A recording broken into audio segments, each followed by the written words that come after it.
The year is 1860, and you're standing in the muddy waters of the Mobile River in Alabama. You've just spotted something that shouldn't exist. The skeletal remains of a ship that was supposed to have been erased from history 160 years ago.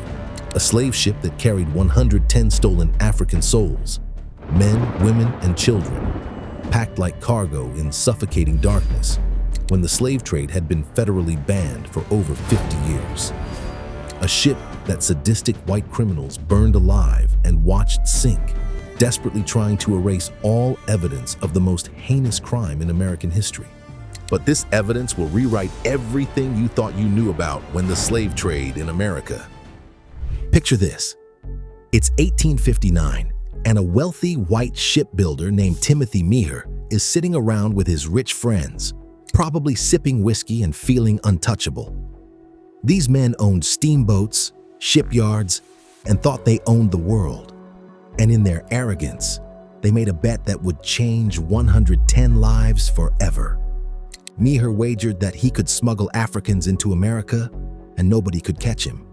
Now remember, importing slaves had been illegal since 1808. For over 50 years, this trade was banned by federal law. The bet was worth thousands of dollars, millions in today's money. Meagher was basically saying, "I'm so powerful, I can break federal law and get away with it." Enter Captain William Foster, the man willing to destroy lives for a paycheck. Together, they took Meagher's ship, the Clatilda, and secretly retrofitted it for human cargo. Hidden decks to conceal people like they were smuggling goods instead of souls. False papers claiming they were shipping lumber to Africa. March 4th, 1860. The Clatilda set sail from Mobile, Alabama, bound for the coast of West Africa. This was the final chapter of the transatlantic slave trade, the last ship, the final crime. After weeks at sea, Foster arrived in Wida, in what's now Benin. The king of Dahomey was selling prisoners of war as slaves, his own people, captured in raids and wars, traded for guns and goods. Foster walked into a warehouse where 4,000 human beings were imprisoned, naked, terrified, waiting to learn their fate. Can you imagine that moment? Being torn from everything you've ever known, chained in darkness, terrified beyond words? The voyage back was 45 days of hell. People packed into spaces so tight they could barely breathe. The smell of human waste, vomit, and death. The sound of chains and crying. And through it all, these 110 souls held on to something the slavers couldn't steal, their spirit. When the Clatilda reached Mobile Bay on July 9, 1860, Foster knew he was carrying evidence of a federal crime, so he operated under cover of darkness. At night, he had the ship towed upriver, away from the main port. The 110 survivors were transferred to riverboats, like cargo being unloaded. Foster set fire to the Clatilda and watched it burn to the waterline before sinking it into the Mobile River. They thought if they destroyed the ship, they could erase the crime. They thought they could make 110 people disappear from history. They were wrong. But before we continue with this incredible story of survival and triumph, I need you to do something. If you're learning Black history that they never taught you in school, if you want more stories about our ancestors who turned pain into power, hit that subscribe button and ring the notification bell. Now, let's get back to how these 110 survivors built their own kingdom in America. In 1861, federal prosecutors arrested Meagher, Foster, and their accomplices for illegal slave importation. This should have been an open and shut case. They broke federal law. They smuggled 110 people into the country. They should have faced serious prison time. But here's the thing about America's justice system. It was designed to protect white wealth, never Black lives. The trial was a joke. Without the physical evidence of the Clatilda, and with the 110 survivors scattered and hidden away, the case fell apart. The charges were dismissed. These men walked free. The same government that made slavery importation illegal just let it slide when rich white men broke the law. And 110 human beings remained enslaved because the system failed them. This is exactly why this story was buried for over 160 years. It exposes that the government couldn't protect Black lives, even when they had the legal power to do so. Wealthy whites could break federal law and face zero consequences. And slavery continued illegally with government knowledge and government failure. April 1865. The Civil War ends. Slavery is officially abolished. And for the first time in 5 years, the 110 survivors of the Clatilda are truly free. But freedom came with a devastating reality. They were stranded 4,000 miles from home with nowhere to go. These survivors did what any reasonable person would do. They asked the United States government to send them back to Africa. They wanted to return to their families, their villages, their homeland. Of course, the government wasn't going to let them do that. So these amazing people looked at each other and said, "Fine, we'll build our own Africa right here." 32 of the original 110 survivors came together and founded what would become known as Africa Town. They chose a strategic location at Magazine Point, north of Mobile, Alabama, a piece of land bounded by water on 3 sides, giving them natural protection and independence. But this wasn't just any settlement. This was something America had never seen before. A community where African traditions, African languages, and African governance thrived in the heart of Alabama.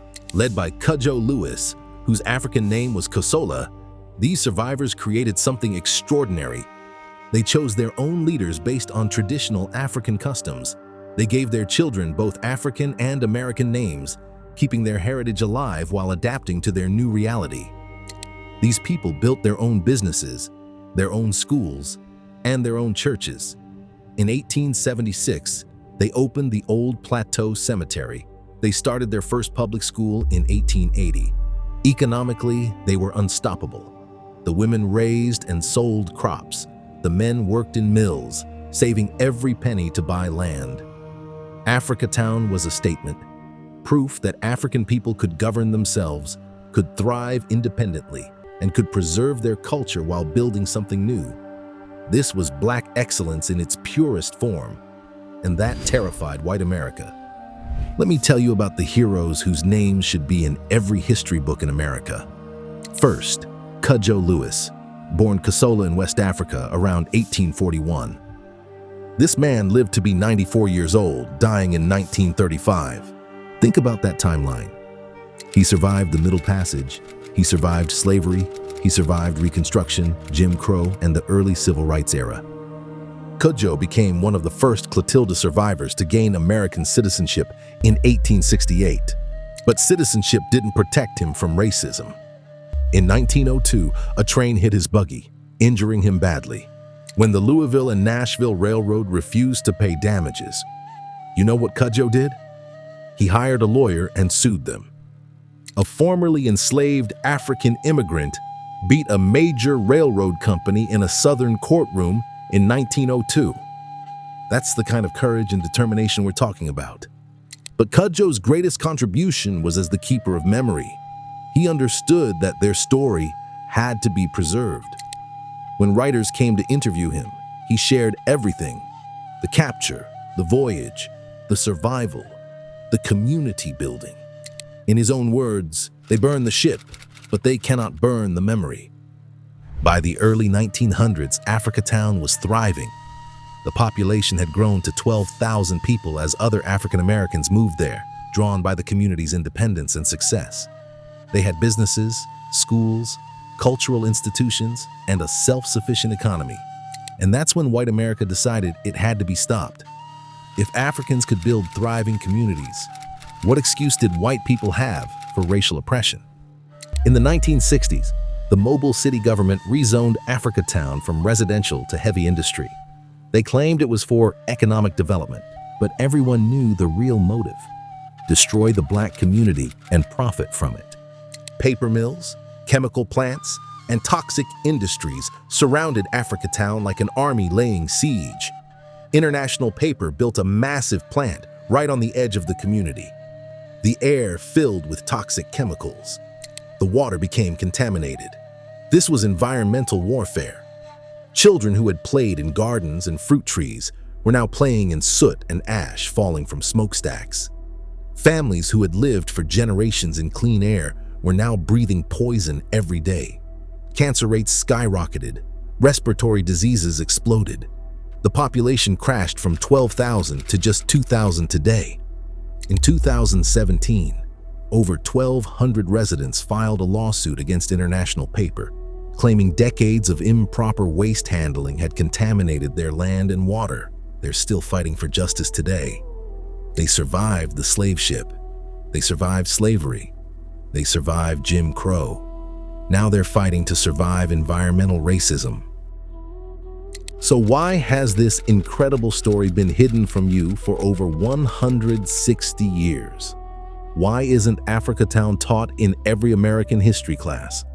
Because this story destroys three major lies that America wants you to believe.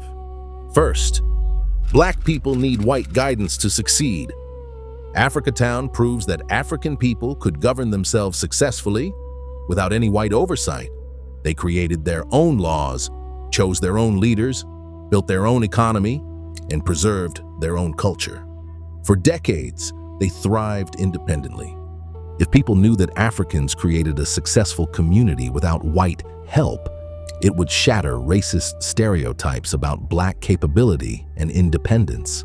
Second, the government always protects the innocent. The Clatilda story exposes how wealthy whites could break federal law and face zero consequences.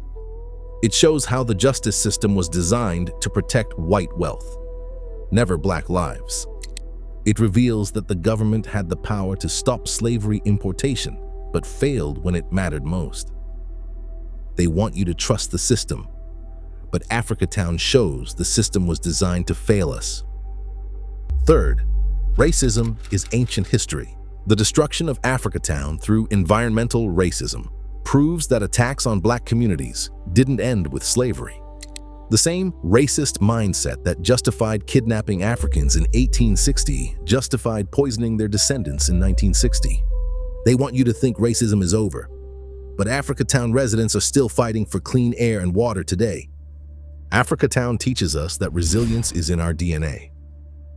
When the world tries to break you, you can still rebuild. When they try to erase your identity, you can still preserve it. When they try to scatter your people, you can still come together.